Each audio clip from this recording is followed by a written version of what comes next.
nọ́mbà tó gbé wá nọ́mbà 2 ní nọ́mbà 2 yẹn lè sọ̀rọ̀ unity ni tẹ́ bá wá lọ wo 2026 figure 1 ló wà fún wa 2 plus 0 2 2 plus 2 4 4 plus 6 10 1 plus 0 1 so in tó bá ti jẹ́ nǹkan ẹyọ kan òun fẹ́ tún kankan ní nǹkan tó bá ti jẹ́ nǹkan méjì kò fẹ́ sùn pẹ̀lú ló fi já sí pé in tí bàbá yẹn dálẹ̀ ọlọ́run ti fọwọ́ sí wípé unity ló gbé wá ní 1964 òun ni nọ́mbà. أعوذ بالله من الشيطان الرجيم بسم الله الرحمن الرحيم لمثل هذا يذوب القلب من كمد إن كان في القلب إسلام وإيمان إن كان في القلب إسلام وإيمان هذا هو الله سبحانه وتعالى أترك يولون أتولي أن جيجتا يكون بوغا وغبا فاوى نبوة محمد صلى الله عليه وسلم ìkẹ́ ìgbọ́n lórí ànábì wa nìkan àwọn sàhábà tí wọ́n jọ fojú winá ẹ̀sìn àtàwọn tí wọ́n gbọ́ tí wọ́n gbà tí ó fìdí ọtí gbàgbà òdẹkùn tí kedere ó bẹ̀wò ọjọ́ tó wò ní wúlò tọmọ ní wúlò àfẹn tó bá lọ rí bá Allah subhanahu wa ta'ala pẹ̀lú ọkàn tó mọ́ òǹbí ẹbọ àti ìmọ̀ àbá ìsìn jẹ́ ìkẹ́ ọlọ́run yìí náà tí a ti tọrọ àwọn fànábì ọlọ́run àtàwọn sàhábì rẹ̀ bákan náà kó mọ bá wọn fà wá àwọn òbí wa àwọn tí wọ́n bẹ láyé ọlọ́mọ ṣàjẹ́ kí wọ́n gbá ìgbádùn dáadáa àwọn tó ti bọ́ sọ́dọ̀ Allah kí Allah subhanahu wa ta'ala kó bá wa kẹ́ wọn bí ìdìlá afẹ́ máa pàkíyèsí pé gbogbo èyí tẹ̀ ń sásábẹ́ orúkọ àwọn bàbá àlùbáríkà àwọn bàbá wa dáadáa ńlẹ̀ Yorùbá àti iṣẹ́ eré tí wọ́n ṣe kalẹ̀ tẹ́ wá fẹ́ máa fi òdo àti ìgbéraga àti àìmọ̀kan nínú ẹ̀sìn Ọlọ́run tẹ́ fẹ́ máa fi dá sí eléyìí nínú tí máa jẹ́ kẹ́mi ọmọ kọ́kàn ọmọ yọ gẹ̀rẹ̀gẹ̀ fún bànújẹ́ ni kápẹ́ lóòótọ́ ní ìgbàgbọ́ ìmánì tó jókòó dáadáa tí bá ń bẹ nú ẹ̀mí àti Islam. mo rí pósìtì bọ̀dá Rasaki Mufti ọ̀rọ̀ àìpé mi máa tí ó mára kan wọ́n lẹ́nu ọjọ́ mẹ́ta yìí ẹni tó bá rí àwọn pósìtì kan náà wọn láwọn kan rí flaf wọn blackmail àwọn bàbá àwọn oní blackmail àwọn bàbá tí báṣà àwọn bàbá jẹ́ bí ìṣẹ̀yìn àtàwọn yòókù yìí àwọn wo ni ẹmọ wa sásábẹ Málíkì Aṣáàrí èwo nu mọ́dàbí Málíkì àbáwọn Àṣáírọ̀ nífà àwọn sàbí ànábì tayín ẹ jáde síta àwọn question 17 question tí mo fi síta asọ nínú live ní ṣáná àbíjẹta alẹ́ tó ti post ẹ̀ láàárọ̀ yìí mo ti kọ́ jáde náà síbẹ̀ tá a fẹ́ kẹ́ bá wa yanjú Mufti àbáwọn míì tọrọ bá kàn ní ọ̀rọ̀ bí tó ẹ jẹ́ káwọn bàbá ó sinmi káwọn tá a jọ jọ́dọ̀ ẹ kó mọ̀ yẹn síta tani tó wà ní kòtò pẹ̀lú ànábì ṣáṣùbà àdìmẹ́yìn ló tó gba àwọn wọ́nà tẹ́ ń fi bẹ̀yẹn fẹ́ mọ̀ ṣe kájọ gbé yẹ̀wò pẹ̀lú mọ̀ so enough is enough tẹ́kọ̀ máa fọpọlọ àwọn èèyàn ṣeré níta àdé ń sọ nìyẹn so tó bá ti jẹ́ yí pé ìmọ̀ ṣe kèfèrí àbí ìmọ̀ fi ẹ̀sìn ṣe àwàdà lẹ́yìn kan rò bẹ́ẹ̀ lè máa fi dà wá láàmú lẹ̀ Yorùbá òdògbà nìyẹn wo fídíò tá a fi bẹ̀rẹ̀ ká lè bá a wo nígbà tó lè fẹ́ jáde sí lórí mímbàrí Jímọ̀ lélẹ̀ o lórí mímbàrí tó ti ṣe kútùbà Jímọ̀ ó wá fẹ́ dìfẹ́ǹdì pé àwọn bàbá kan tí wọ́n ló dá ìtọ́ṣẹ̀ ìdálẹ̀ kò dá kò wá rí àyà Kùránì mú jáde kò bọ́ sórí mímbàrí nígbà tẹ́nìkan fà wọn sàbí tayín nígbà tó lásùbà di mẹ́rin nígbà tí àìrò lásìkò mọ́ nígbà tí wọ́n mọ́jọ́ àwẹ̀lẹ̀ kò bọ́ sórí mímbàrí káti àwa pé ìmọ̀ ní fi yanjú tó yanjú ni inú wa ò bá dùn ẹ mọ̀ ẹgbọ́n rò wòrò. àti aláwọ̀ tó dá rọ́bìtọ̀ kalẹ̀ ní 1964 nọ́mbà tó gbé wá nọ́mbà 2 ní nọ́mbà 2 yẹn lè sọ̀rọ̀ unity ni tẹ́ bá wá lọ wo 2026 figure 1 ló wà fún wa. ẹ já kọ́kọ́ dó lẹ́yìn náà bàbá tó dá rọ́bìtọ̀ ní 1964 a ní ẹ mọ̀ da ìtàn rú ní tẹ́lẹ̀ fi ń pìrìsẹ́ǹtì nìyẹn tẹ́nìkan fi rògbòyó gun lé bàbá òun ló fi dẹ̀bìtì àyàkọ́ rárá kò jọ bẹ́ẹ̀ kò lọ bẹ́ẹ̀ wọ́n dálẹ̀ àwọn ni wọ́n kọ́ ibi tí wọ́n lò ní àwọn ni wọ́n nílẹ̀ ẹbẹ̀ ni àwọn ni wọ́n dáwó náà sanwó ẹnìkan ni àbí kí ló kọ̀ dédé ẹ̀kọ́ ya aládánwò náà bàbá yín tó dá rọ́bìtọ̀ àwọn tí wọ́n jọ ṣiṣẹ́ yẹn kọ́ àbí bẹ́ẹ̀ kọ́ ìyẹn ò tẹ̀ wá dùn wá rahimahumullahu jami'a pé jù ló gbé wá níbo ló ti rí jù mathematics teacher a jẹ́ pé òṣì tẹ́ ẹ fẹ́ máa fi kan ẹ̀sìn wa tá a ní òsì ń bẹ̀ tá a dọ̀ta yín sí rèé bàbá yín kan dá kìíní lẹ̀ tú níbo ló ti rí tù tó gbé wá yẹn Kùránì ló sọ ní àbí hadith ẹn tẹ̀yẹ̀pẹ̀ ń dẹ́ndínlógún man iqtabasa shu'batan mina an-nujum faqad iqtabasa shu'batan mina ash-shirk zada ma zada aw kama qala sallallahu alayhi wa sallam. àwọn astrologers àwọn atẹ̀yẹ̀pẹ̀ àwọn oníjàlábí àwọn tí wọ́n dá ìsìn Ọlọ́run mọ̀ àwọn ni wọ́n wá gbẹnu sẹ́sìn wa ẹ̀rí pé nǹkan ṣe wá lẹ̀ Yorùbá nígbà tí wọ́n fẹ́ defend pé àwọn tí wọ́n bí ọ̀tọ́ṣẹ̀ ìdálẹ̀ kò dá o àwárí máa rí insof látọ̀dọ̀ ẹ pé kí ni wọ́n ṣe tí ò ti dá mẹ́ tó kó fẹ́ máa fasọ́rọ́jì báàgì tó ń sọ lọ ẹjá gbọ́dọ̀ ká tó analyze ẹ̀. àti aláwọ̀ tó dá rọ́bìtọ̀ kalẹ̀ ní 1964 nọ́mbà tó gbé wá nọ́mbà 2 ní nọ́mbà 2 yẹn lè sọ̀rọ̀ unity ni tẹ́ bá wá lọ wo 2026 figure 1 ló wà fún wa 2 plus 0 2 lórí nígbà yìí 4 plus 6 10 àgbá kan 1 plus 0 1 so in tó bá ti jẹ́ nǹkan ẹyọ kan òun fẹ́ tún kankan ní nǹkan tó bá ti jẹ́ nǹkan méjì kò fẹ́ sùn pẹ̀lú ló fi já sí pé in tí bàbá yẹn dálẹ̀ Ọlọ́run ti fọwọ́ sí wípé unity ló gbé wá ní. ṣe rí aláwọ̀ pípù yìí mọ̀ wọn ara in tí bàbá yẹn dálẹ̀ àbí in táwọn bàbá yẹn dálẹ̀ tí wọ́n kàn wọ́n wò tí bá kàn wẹ̀yìn tẹ̀ kàn ń bẹ́ jáde ìtẹ́ ìpera yín lọ́dọ̀ àmọ́ kí yẹn náà yé yín nígbà tí wọ́n sọ tó yanjú ọ̀rọ̀ astrology lórí mímbàrí wa ila Allahil mushtaka ọ̀rọ̀ astrology kíní kan tù ní kíní ṣẹ̀bẹ́ ìgbà òun fi yẹ̀pẹ̀ ṣeré nìyẹn kí ló fi yàtọ̀ sárífàlà oní astrology àbí lórí mímbàrí Sheikh Adamu nìkan kọ́ ni wọ́n dá kalẹ̀ ṣòtíyé so wọ́n jọ dá kalẹ̀ pẹ̀lú àwọn tí ìròrí wọn jọ jọra wọn tí wọ́n dẹ̀ fẹ́ jọ ṣiṣẹ́ Ọlọ́run wọ́n sì dá kalẹ̀ láti máa ṣe wọn ràn bẹ́ẹ̀ ìmọ̀ ni wọ́n ń polówó èyí tí mo fún ti ń polówó àìmọ̀kan yìí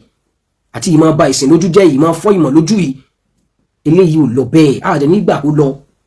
ẹlẹ́nu náà ló lámùyẹ́ wọ́n gbé débi ẹ̀sìn wa wá gbẹnu ẹ̀ sọ̀hún that's it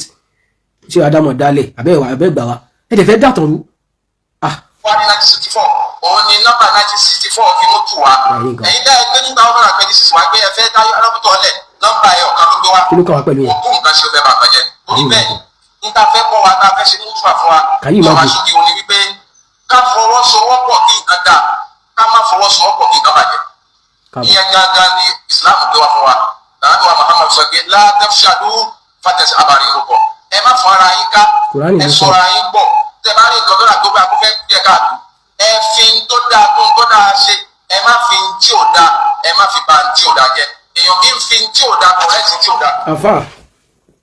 ó ṣe wá láàánú wípé ọ̀dọ́ làfà tó ń sọ̀rọ̀ yìí ó tún wá dórí mímbàrí wọ́n ṣe kútúbà jímọ̀ kí n káwọn èèyàn kọ́ pẹ̀lú 2 àti 1 torí ibẹ̀ yẹn náà ẹni tó sẹ̀bi ti àyàkọ́ rọ́bìtọ̀ nísìnyí náà ní tẹ́ǹkọ́ àwọn ọmọ náà nìyẹn astrology jálàbí wà àwọn fẹ́ mọ̀ wípé àáfà yìí ní ká ṣọ̀kan a fẹ́ ṣọ̀kan lórí kíni lórí Felix Nola lórí àṣùbà àdìmẹ́rin lórí ìmọ̀ fàwọn sàbẹ́tayín lórí àṣùbà ò lásìkò lórí kọ́tàlà tí kọ́tàlà lórí pé kò sí náà sí ìfọ́mọ̀ sóò àti bẹ́ẹ̀ bẹ́ẹ̀ lọ́nà àwọn vituperations tọkùnrin tó ń sọ káàkiri òun dẹ̀ ló ti sẹ̀bìtì àyàkọ́ rọ́bìtọ̀ sí torí ẹ̀ ń ṣàbùsí orí kíni kájọ ṣọ̀kan lé lórí kì í máa mú ọjọ́ àwẹ̀ kalẹ̀ tọ́lọ́ àtànẹ́bì rẹ̀ mú kalẹ̀ ìjọba ìláwẹ̀ àgbàlagbà ó ìbò ló ti wà nú ẹ̀sìn wa ẹ kàn yóò máa ṣe àbòsí ẹni tó lè tiẹ̀ ṣe yìí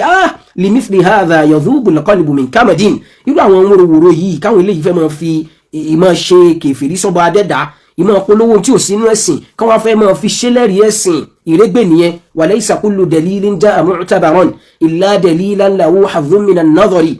kẹ́kùn bí àwọn ilẹ̀ mọ̀ ti mọ̀ kí mọ̀ sí àwọn kí o tó kún bọ̀ mọ̀ ilẹ̀ Yorùbá mọ̀ ti kọjá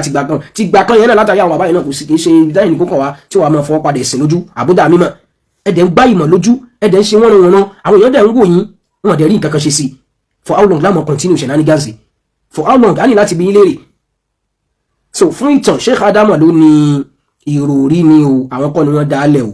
wà nìyẹn dẹ́ni ìmọ̀ wa náà ń pín tú òun pín gbogbo ẹ̀yẹn níbo ló ti rí gbẹ́rì ẹ̀ jáde ó ti mọ̀ pé bẹ̀yẹn àwọn bàbá yìí ò ní bí yín léèrè wọn ní bí ẹ lọ́dọ̀ wọn bẹ̀yẹn ìwọ ṣe bọ́ sábẹ́ ẹlọ́bìtọ̀ ilé kó máa kọ́ ní o ṣe wá sí kó máa fi tú gé fọ́ ó sì lè jẹ́ pé bí ẹ̀mẹ́jọ ló kọ wáyé kìjọ́ pé mathematics náà ló mú ti mẹ́ àmọ́ tó bá ti di pé wọ́n fẹ́ báyé àwọn èèyàn tó fẹ́ bẹ̀sìn jẹ́ wọ́n fẹ́ mọ iyeṣẹ́ ìwèrè wa kápọ̀ àtẹni tó ń wa astrology àtòní ìsábì àtòní tẹ̀sùbà àtòní kùránì àtòlómi àti ẹ̀ǹdínlógún àti yẹ̀pẹ̀ gbogbo yín bákan náà ní babaláwo ní anabi sallallahu alayhi wa sallam anabi lẹ́nu tó bá lọ rèé bá yín tó gba ń tẹ́ ẹ bá wí gbọ́ ó ti kèfèé sí tó ń bá mu wa dìlísì tó lè ṣẹlẹ̀ sí náà ni pé kó kírun 40 ọjọ́ àkídànù kò sì gbọdọ̀ mọ́kì ẹ̀yin ẹlẹ́mọ̀ wa bọ́ sórí mímbà ríṣà tẹ́ mọ̀ ṣe wá sí fáwọn èèyàn ṣe bí irun tẹ́ ẹ fẹ́ nìyẹn ṣé làwọn àyímọ̀ yìí làwọn máa sọ pé àníìdí àwọn mímọ̀ irú ìmáàmù tó wà lórí mímbà rí tí ń polówó astrology inna lillahi wa inna ilayhi raji'un so yẹn láwọn àwògbà ibi tó bìlọ́ǹgì sí yẹn náà ibi tó bìlọ́ǹgì sí yẹn náà ló gbolè ó gbọ̀lẹ̀ àwọn bàbá yẹn bàbá wa ni wọ́n àmọ́ ìgbà tẹ́yìn kan ti ajáàkì ẹ̀tẹ́ ti babẹ̀ yẹn jẹ́ kò ní irú yìí tó ní mọ́ tẹ́lẹ̀ wallahi kò ní irú yìí yẹn mọ́ àwọn ìbéèrè tá a dẹ̀ bí àwọn bàbá ẹjẹ́ understand yín lórí ẹ̀ ìkọ́ kọ́mẹ̀ntì bẹ́ẹ̀ wọ́n ní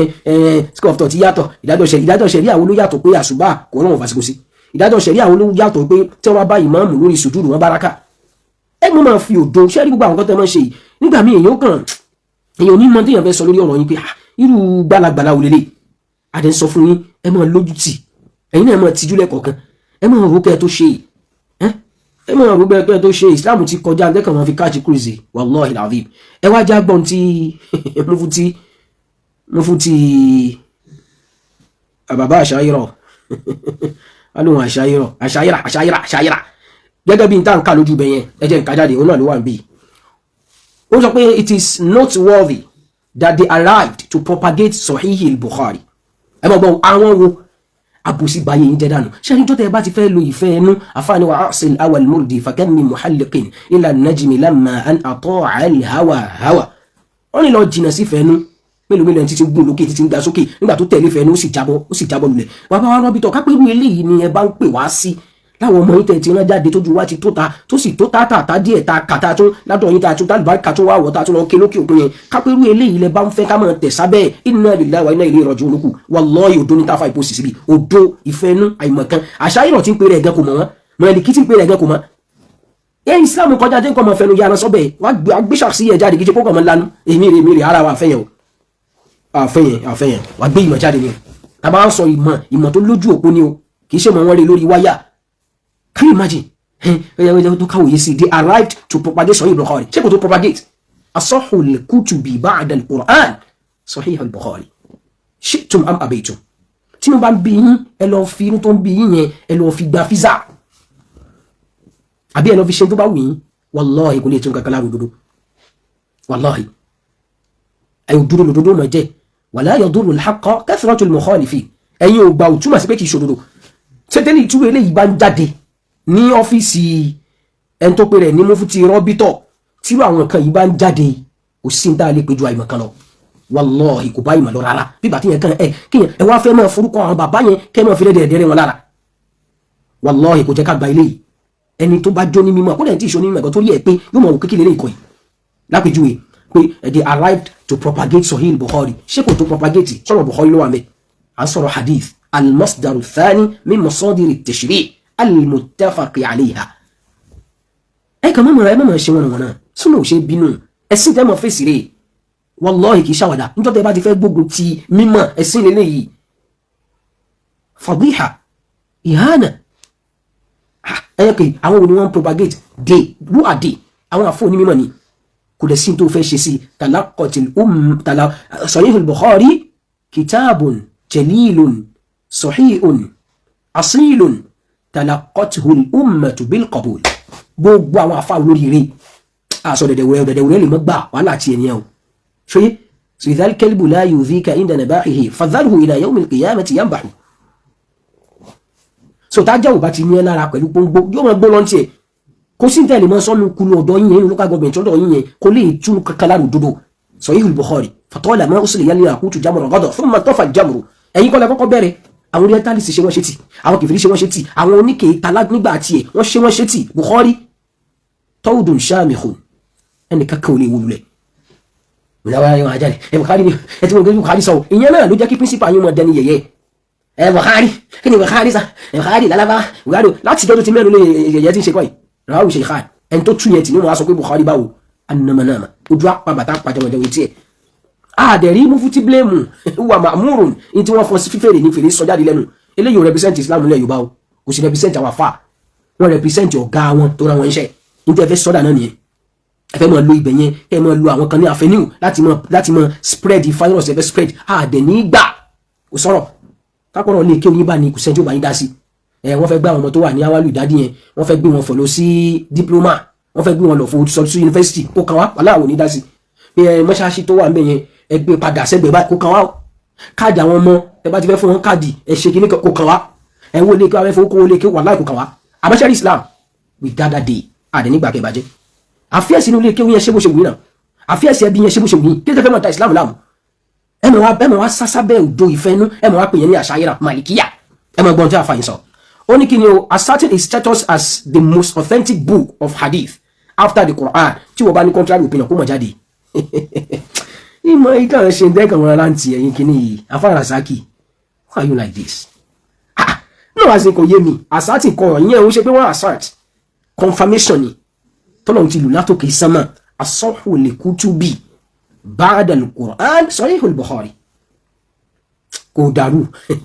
so tí wọ́n bá mọ̀ pé kò sahih ìwọ gbé nǹkan míì tó sahih tó à ń sọ pé àwọn àfáà lágbàáyé gbogbo àwọn olóríire ẹ̀dá èèyàn 50 billion lápèjúwe èèyàn 50 million lápèjúwe èèyàn 50 million wọ́n gba nǹkan wọlé ẹ̀yin mẹ́jọ kan wá ní ẹ̀yin darúgbá who are you kẹ́gbà Yorùbá náà dẹ̀ ṣe mọ́ sọ náà nìyẹn pé èèyàn mẹ́wàá dúró ẹnìkan wá kù láàrin wọn wá ní àwọn dìdìrín mẹ́sàn ẹ̀ ti mọ̀ pé òun gan ni amukun mẹ́kọ̀ọ́ so wọ́n àṣàtì rárá bó ṣe rí nìyẹn Mr. Rasaki èmo fúti àmọ́ abuse mímọ́ o wàláì ẹni tí ò tí ì dé dárájà mustapha gan ẹ ti sọ di mufti you think say na play play ẹ lọ bí àwọn oníṣòwò olùfikì léèrè tó máa dé abalabẹ yẹn kẹwàá àwọn ṣùgbọ́n tó gbọ́dọ̀ wà èwo ló wà fọkùnrin yìí ẹ mọ̀ wá forúkọ àwọn bàbá ṣe kíní kan ìwọ́n kọ àwọn kan ní rí fúra wọn blackmail nígbà láti blackmail àwọn bàbá àwọn lẹ́kọ̀ọ́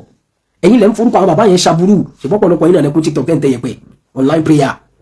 àbí jálàbí astrology onìkan náà sọ̀rọ̀ astrology ló sọ̀rọ̀ astrology hayakumullah ṣe kàná ó ń sọ̀rọ̀ astrology lórí mímbàrí pé ọdún tí ṣe Ádámù gbé wá nígbà tó gbé wá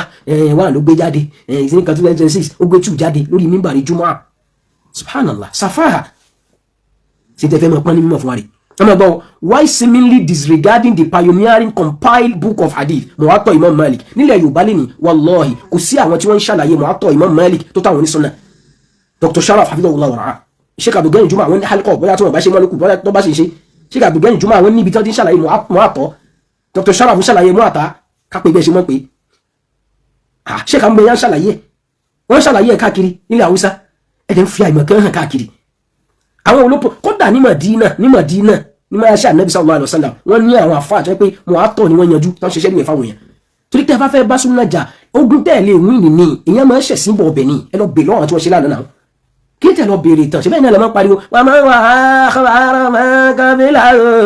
àtọ̀fàrún dìplé ìmọ̀ ti kọjá bẹ́ẹ̀ alájì wallahi kì í ṣe fáàrí o ìmọ̀ ti kọjá bẹ́ẹ̀ yìí dó sí o 1700 lẹ́yìn kọ́ yìí kódà 1700 gan kò sáì mọ̀ kan bẹ́ẹ̀ náà wọn fà ti dìde káàkiri náà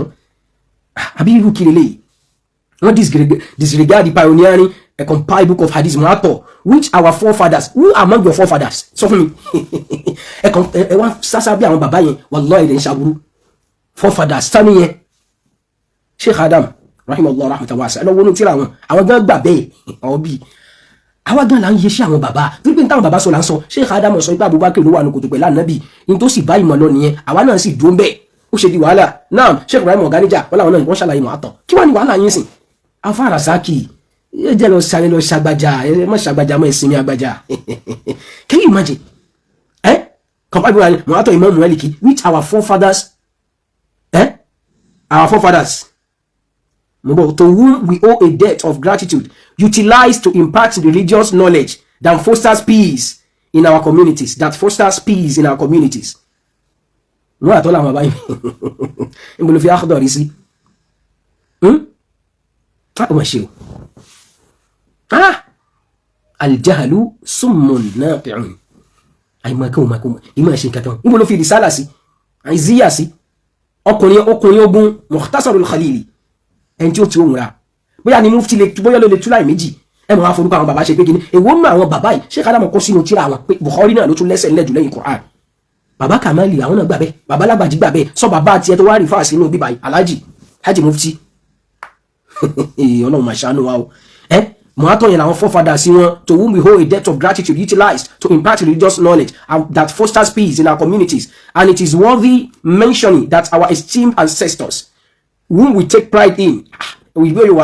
predominantly adhered to the Ash'ari and Maliki school sọ ẹnìkan inú àwọn bàbá yẹn tó wà lákọọ́lẹ̀ pé Ash'ari lòun Ash'ari lòun o tí Sheikh Adam bayna wa bayna tí Sheikh Kamali clear wọn pẹ̀lú Ash'ari rí tí bàbá Lágbàjì clear wọn pẹ̀lú Ash'ari rí àwọn fọ́nfí fathers ní tẹ̀rí fàásì ní báyìí bàbá Mahdi wà ń bẹ̀ wọ́n lẹ́nu ń bẹ̀ wọ́n ní gbogbo ara ń bẹ̀ wọn pẹ̀lú Ash'ari rí bàbá Mudaththir Abdulsalam tó jẹ́gbọ́n bàbá Mahdi tó jẹ́ ìmáàmù nígbà náà wọn pẹ̀lú Ash'ari rí o táwọn àtàwọn Sheikh Alámù tó ń jókòó bàbá bá kí wà ń bẹ̀ nínú àwọn tó lẹ́nu tó ní gbogbo ara ní rọ́bítọ̀ ńgbà náà wọ́n ìṣàṣàyí rọ̀ dédé mọ̀ wá da ìtàn rú náà ẹ mọ̀ wá pariwo wà àkìbárọ̀ mọ́ kọ́bílà o so kí lẹ̀ wà á ń bí báyìí àbí wà yín dẹ̀ ni kí ló ń ṣe yín dẹ̀ kàn fẹ́ da ìtàn rú sí ọkùnrin yìí kàn fẹ́ mọ̀ ó ń kọ́ àwọn bàbá yẹn pápá mọ́ra àwọn sufahul ahlam kò jó ní sufi kò jó ní jálàbí kò jó atẹyẹpẹ kò jó alásọ́lọ́jì kò jó ẹni tó fẹ́ mọ̀ fẹ̀sìn Ọlọ́run jẹun kiri káàkiri láti mọ̀ ṣe àwọn èèyàn lọ́nà àwọn náà ń tẹ̀lé àwọn guys yìí wàhálà sàlámù hayakumullah sheikh àwọn náà ń tẹ̀lé àwọn guys àwọn náà bá wọn spread ẹ̀ káàkiri pàápàá jùlọ ètò ìṣẹ̀wá bí àwọn ẹ̀yà tó jó ní súnà ìfà tó ń kó bó mọ́bẹ̀ dáadáa ẹ máa wo ó láwọn bàbá àwọn àdé tí Ash'ari and Maliki school of thought let the awareness continue awareness lórí irọ́ lélẹ́yìí awareness ìkọ́lẹ̀ ń ṣe yìí exhibit ignorance ni compounded ignorance and deep rooted arrogance in constitute kìíní yẹn ẹ wá jẹ́ àfihàn léèrè tẹ́ bá wá ń jà fitafita nísìn àwọn tí wọ́n ṣe kíníkà kí tí wọ́n fi mú àtọ́ sínú àwọn asahul kutubi inú kutubu sita as-siha pé àwọn tíra tó lẹ́sẹ̀ lẹ́jù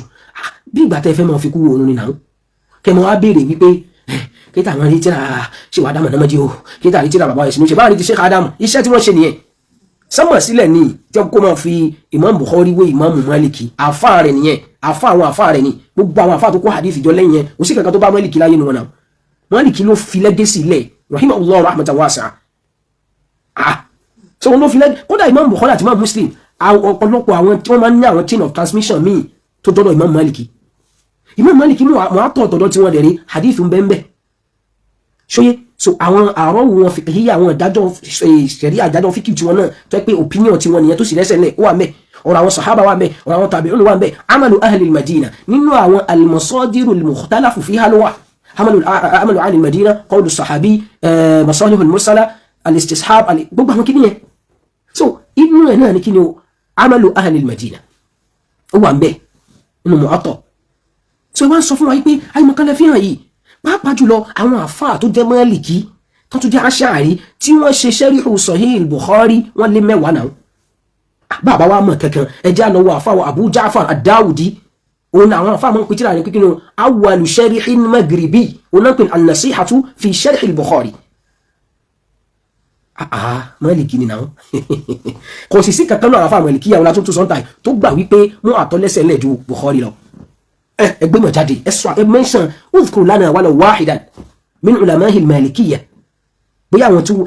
sawaha min al-mutaqaddimin aw al-mutaakhirin tí wọ́n sọ pé ìmọ̀ làwọn fẹ́ fi tó kíní ìlóòtọ́ o àwọn wá padà rí pé o Sahih al-Bukhari o èèyàn máa gba wájú ìyẹn ló ṣe láàrin Abu Zayd as-Saruji àti àfáwà Yusuf al-Hamadani níbi sọ pé kíni o walakin bakat qabli fa ayyada lil-buka nígbà tó tún sọ bí ọwọ́ bẹ̀rẹ̀ maqama ó in lam yujdik adh-dhali'u sha'wa ad-dhali' fàṣàrọ̀ mọ́ ìṣàrọ̀ tó hùgún mú wàtọ́ wá tó bí àwọn kìíní yẹn ó ṣàlàyé ẹ̀ síbẹ̀ the same thing náà lélẹ́yìn náà so ẹ má kàn máa fi àwọn nǹkan yìí ẹ má máa fi da ìsìn láàmú afárasá kí àìmọ̀kan lélẹ́yìn àìmọ̀kan pátápátá níta ni mo sọ fún yín nìyẹn kì í ṣagídí kì í ṣe pé bàbá sọ pé kì í ṣe pé afẹ́ aṣáfẹ́ jẹ́ mouthpiece fáfáà wà at the expense of ẹ̀sìn Ọlọ́run ìyá ní bẹ́ẹ̀ àwọn disgrace dem of face lélẹ́yìn ẹ̀ ń sásá bí àwọn fọ́fadà ẹ sọ fọ́fadà kankan tí fáwọn sábẹ́ ta yín ó yá ẹ jẹ́ Aṣ'ari àti Málíkì lábẹ́ fi tó ẹ sọ àfa Aṣ'ari kan fún wa ẹsọ àfáà Aṣ'ari kan jàre Aṣ'ariyọ̀ ẹsọ àfáà Aṣ'ariyọ̀ kan fún wa àwọn nínú àwọn kìbáàrù madhabi Maliki nínú àwọn àfáà àgbà àwọn àbáwọn tó tiẹ̀ tó dé lẹ́yìn wọn gan ìkankan tó gbà rí pé Abubakar kókó ló wà ní kòtò pẹ̀lú ànábì ẹsọ ìkan fún wa mẹ́ ẹsọ kankan tó gbà rí nínú àwọn àfáà Maliki ni o àbáwọn Aṣ'ariyọ̀ tó sọ pé ànábì Isa padà wá mọ́rí ẹsọ kankan tó gbà rí nínú àwọn Maliki ni o àbáwọn àwọn Malikiyya ni o torí kò yẹ lómìnira tẹ́lẹ̀ kí n máa pè ní Malikiyya dáadáa kó lè yé inú àwọn Malikiyya àbí àwọn Aṣ'ariyọ̀ tó wá dé lẹ́yìn tó sọ fún wa pé kò sí nasikh wa mansukh ẹ̀sọ̀ kankan náà àwọn àfáà Aṣ'ariyọ̀ àbí àwọn àfáà Malikiyya tó dé tó sọ pé àsùbá àti di mẹ́rin ẹ̀sọ̀ kankan náà àwọn Aṣ'ariyọ̀ àbí àwọn Malikiyya tó fi kọ́tàlá tú kọ́tàlá ẹ̀sọ̀ náà ìkan náà àwọn Aṣ'ariyọ̀ àbí àwọn Malikiyya tí máa mọ́jọ́ àwẹ̀ kalẹ̀ tó sọ pé ẹ máa fasọ́lọ́jì wa ọ̀bàlábà ẹ̀sọ̀ kankan náà àwọn àfáà yìí ẹ̀dẹ̀fẹ́ máa ṣàwòsí fún mímọ́ àìmọ́ kan lélẹ́yìn náà àfáà Rasaki yìí in fact anyway kò jẹ́ kó jọ wá lójú náà ibi tí gíní yẹn ti jáde mọ́ àfáàní idha urifa as-sababu batala al-ajabu tí wọ́n máa ń bèèrè pé ta ló yẹn lè mufti a máa bèèrè pé kìíní kan adá kìíní kan mi dálíkà kìíní kan náà ni àwọn dẹ̀dẹ̀ wòlé ló yẹn lè yà bá jọ batala al-ajabu torí fẹ́ kàtẹ́lẹ̀ anyway náà àwọn tí mọ̀ bá yé náà tí wọ́n dẹ̀ dojú mọ̀rú wọn lè take in serious honestly wọn lè take in seriously because ẹni kankan tẹ fẹ́ ọfà ní tẹ́ ẹ̀kọ́ sí bíi aláàjì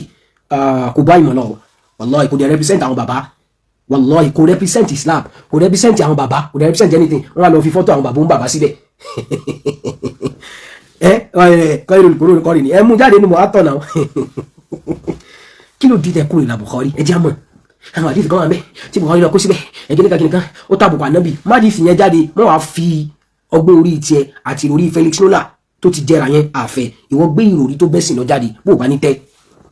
àdìsí ẹyọ kan péré tó tako àyà Kùránì àbí tó tàbùkù ànábì sallallahu alayhi wa sallam inú Sahih al-Bukhari ẹni tó bá lè mú jáde tó sì lè púrúfù mímọ̀ lórí ẹ̀ tí ó jáde wá táwọn tí wọ́n jó ní fìdí àdìsí náà ó jáde tí ó wà púrúfù àrètí yín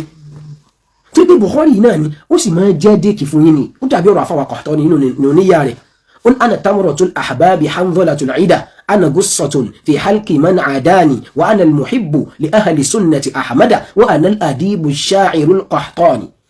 so bí ó ṣe máa rí fún yín nìyẹn nítorí bá ti fẹ́ dúró pé ìmọ̀lẹ́ fẹ́ wo àgbọ́yé àwọn èèyàn lẹ́fẹ́ yí sódì ẹ fẹ́ máa ṣe wí fasos dem kánú ráyè tí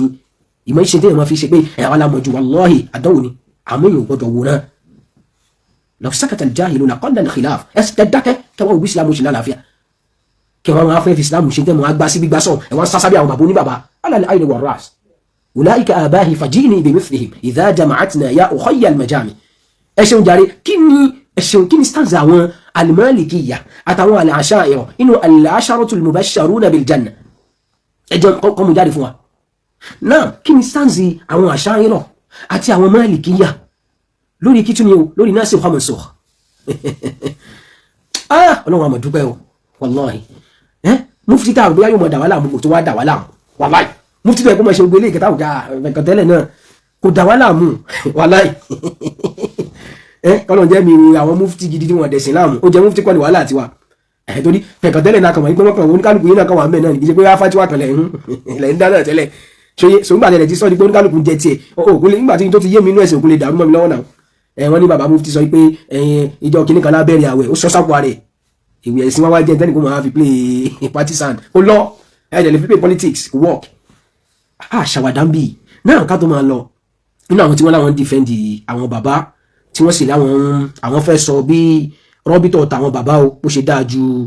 rọ́bítọ̀ èyí tí wọ́n ṣe dálẹ̀ yìí tọ́lọ́ wọn fà àlùbáríkà síbi ibn Hayyul Qayyum bó ṣe dáa jù lọ ẹja agbọ́n tó fi ń ṣẹ̀rí kò kóòtì àyà Kùránì kò kóòtì hadith ẹgbọ́n tó kóòtì astrology ló fi ń bá wa yanjú ẹ̀ àfọ̀ ní nọ́mbà bismillah. rọ́bítọ̀ kalẹ̀ ní 1964 nọ́mbà tó gbé wa nọ́mbà 2 ní nọ́mbà 2 yẹn lè sọ̀rọ̀ unity níbo ló ti gbé wa 2026 figure 1 ló wà fún wa lórí nígbà yìí